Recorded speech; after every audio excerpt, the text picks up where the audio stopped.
Welcome to New Possibilities. I speak truth to power without fear. I've been debating whether or not to do this video, but I finally decided to just go ahead and do this video because I see that nobody is really talking about this. I saw one other YouTuber who I'm subscribed to do a video about this subject, but I feel the need to talk about it. So I don't know how many of you are familiar with Afrika Bambaataa, but he is a legendary hip hop artist. He's a pioneer of hip hop. He's one of the groundbreaking artists that helped launch this whole culture and whole music form called hip hop. He's famous for songs like Planet Rock and Looking for the Perfect Beat.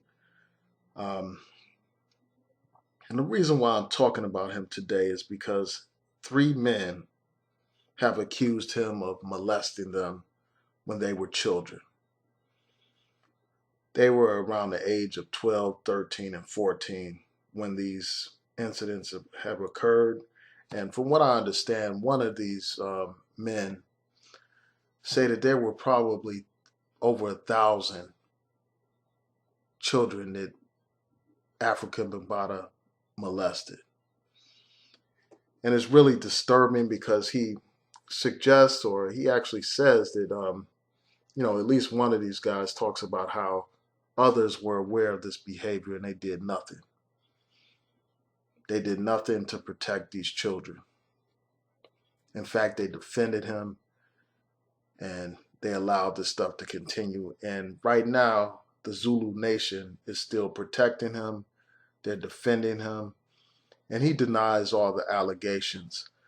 Now, I listened to at least two of these men tell their stories. And, I can't say with certainty whether or not these things actually took place. But when I listen to these stories, when I listen to the detail of them, when I listen to them fully express their feelings, their anger, when they talk about the impact that these crimes, these alleged crimes had upon their lives. One of these guys talked about how he has difficulty being intimate with women because of this traumatic experience. He talked about how he was suicidal at one point. And I'm just surprised nobody is talking about this. And right now, from what I understand, all of these accusers are barred from bringing any criminal charges or any civil litigation because there's a statute of limitations that has since expired. These incidents happened years ago, and they're barred by the statute of limitations. So they're trying to lobby to have the law changed so that when children are molested, that they're not barred from bringing claims later in life. And often people have the question, they say, why wait so long? Why did these people wait so long to bring these claims or to talk about this issue? Well, one of them, and his name I think is Robert Savage, he said that the reason why he waited so long is because, first of all, he was fearful. He feared that the Zulu Nation would possibly harm him and his family. He talked about how the Zulu Nation has 1.5 million members. And even at the time when these crimes, alleged crimes, took place, the Zulu Nation was powerful and there was a lot of members and all that kind of stuff. And they knew where he lived, they knew where his family was, so he was fearful. And also, I can imagine that just because of the shame of these incidents, just the nature of them, he probably felt disgusted, he probably felt ashamed. And I'm sure that's the case with these other people. And they were probably in denial. They probably just couldn't cope with it psychologically. that these types of things would happen. So they waited years to finally talk about it. And, I'll just say this. I think that the law probably should be changed to make exceptions for these types of cases where someone's abused as a child. Because there are all kinds of psychological reasons why people wait. And those people shouldn't be denied their right to pursue justice. So I think that they should have an opportunity to bring criminal charges or even civil litigation. I just hope that these allegations are taken seriously. Again, I don't know if they're truthful or not, but I just think that the mere fact that they had so much detail and the nature of their statements makes them persuasive, makes it seem to be credible. So I really think that there needs to be an investigation to see if there are other people out there who have been victimized as well, to see if there are people right now being victimized. Because these acts are despicable. I mean, to abuse vulnerable children, to use your celebrity to prey upon children like a predator, that's sick. That's disgusting. And, I just hope that if he's actually committed these acts, I hope that he's brought to justice. And I think that it's time for people to stop being silent about this, because any other person, I mean, they would have been talking about it. I mean, if it was, when I just compare this to the Cosby situation, when you look at all the attention that that situation has generated, you hear about it on the news constantly. Um, and you hear about it here on YouTube a lot. People are constantly talking about it, whether they're against Cosby or whether they support him. They're talking about it, but nobody's talking about this. And there could be a couple of reasons why that's the case. Um, I think one reason why the mainstream media is probably not paying that much attention to it is because the victims are black. Um, so it's less newsworthy in the eyes of the mainstream media, which focuses on white victims over black victims. So that's probably a reason why, it hasn't generated the same type of attention. And I think that it hasn't generated a lot of attention, probably for another reason, because I think that, most people a lot of people are disgusted by like these allegations. I mean, you're totally disgusted I'm disgusted by them. And just, I mean, just talking about it is disgusting. When you think of all the despicable things that this man has done, allegedly, it just makes you sick to your stomach. I mean, not only is he a homosexual, he's abusing children, allegedly. He abused children.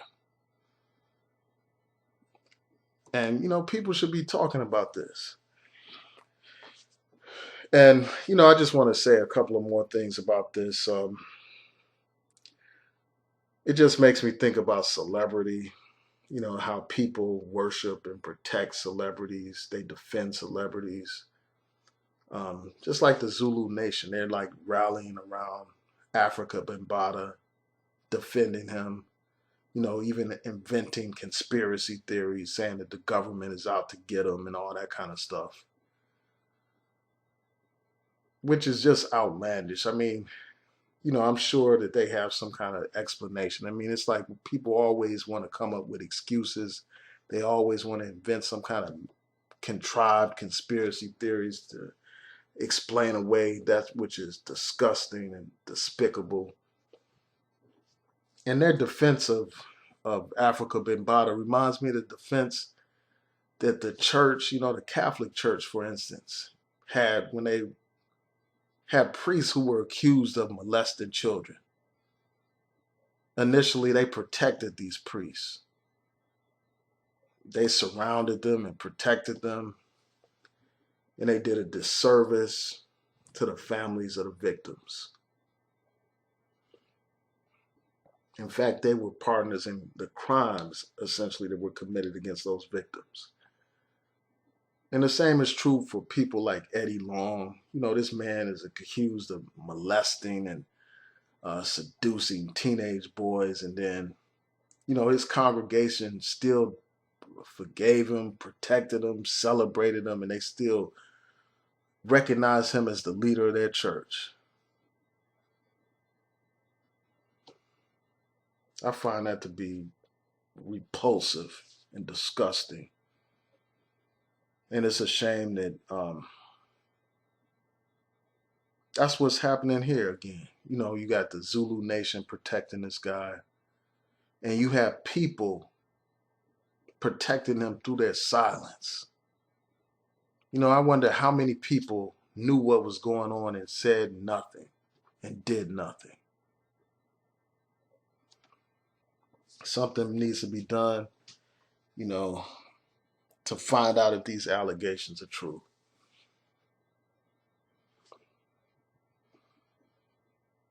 So yeah, I just wanted to talk about that. So tell me what you think about this situation. Please rate, comment, and subscribe. Peace.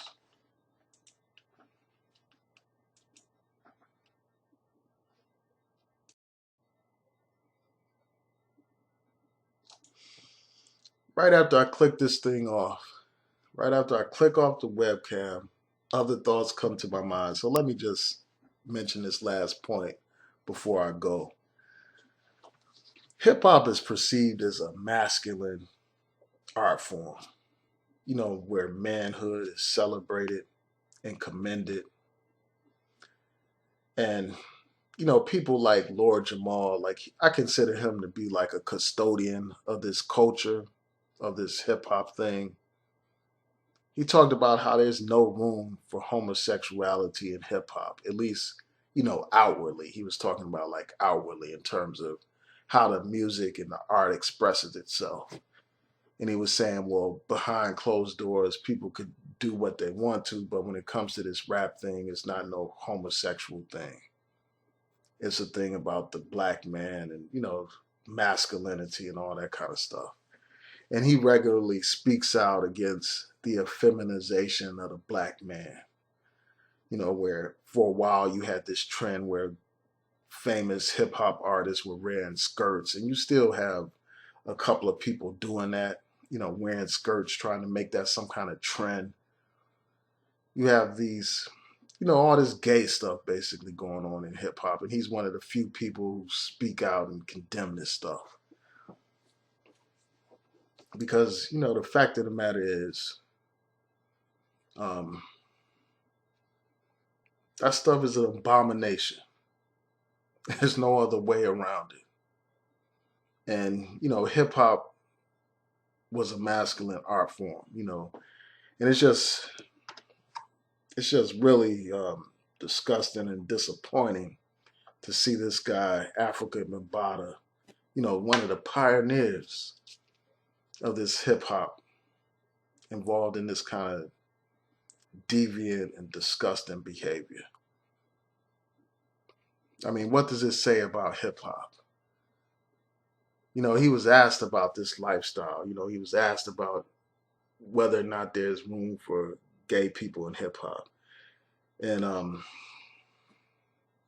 Afrika Bambaataa tap danced around the question. And this was during a video on Vlad TV station. I will include a link in the description box when I get a chance to that video so that you can see it for yourself. But he was asked about that and he danced around it. But yeah, I mean, it just seems like this whole scandal just seems like an extension of what's going on with hip hop right now. I mean, how it's all feminized and stuff like that. Where these people are embracing this homosexual lifestyle. before you know it, they're gonna be openly gay rap artists. And like months ago, there was this gay rap artist who was making this song about and I don't want to use the vulgar language, but he was basically singing about engaging in homosexual activity. I just hope that this is not a sign for the direction of this rap thing, because hip hop was like one genuine voice for our community, and now it's being taken over with all this homosexual stuff and this corporate culture and this gangsterism nonsense. It's perpetuating a culture of total and complete self-destruction. Self-destruction with drugs, violence, homosexuality, and promiscuity, and all the things that are deviant about this society. I mean, materialism. I mean, there was a time when you had hip hop that was more conscious in its nature, conscious in terms of politics and social commentary and all that kind of stuff. And it just seems like this whole controversy, this whole scandal, it's just like a sign of the direction that this whole hip hop culture is going.